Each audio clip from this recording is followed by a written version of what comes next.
Una rosa che verrà donata a tutte le lavoratrici e i lavoratori del commercio e della grande distribuzione che nel giorno del 1° maggio saranno costretti a restare dietro un bancone, una cassa o tra le corsie di un supermercato nel nome di una liberalizzazione delle aperture sempre più disumanizzante. Si chiama Il pane e le rose, come il celebre sciopero dei lavoratori del tessile del 1912 negli Stati Uniti, l'iniziativa portata avanti dalla Philcams CGIL e dai giovani di tante associazioni, da Binario 1 agli studenti medi. Distribuiremo delle rose nei luoghi di lavoro in cui purtroppo ancora i lavoratori sono costretti ad andare anche nel giorno della loro festa, quindi un piccolo omaggio per ridare il significato che questa festa dovrebbe avere, ovvero mettere il lavoratore al centro, dargli un giorno di riposo di fronte a quelle che sono ormai le fatiche quotidiane. Da tempo i lavoratori, ma ancor più le lavoratrici del commercio, sono impegnati in una battaglia contro le aperture festive estese ormai a 365 giorni l'anno, senza più tener conto delle esigenze di vita delle famiglie,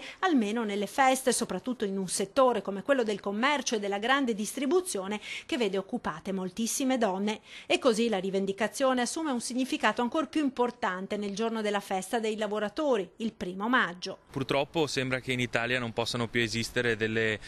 commemorazioni civili. Il 1° maggio prima di tutto perché è la festa proprio dei lavoratori, quindi è un problema che si sta diffondendo a cui noi vogliamo proprio dare una risposta innovativa, una risposta che ponga al centro i valori di questa giornata.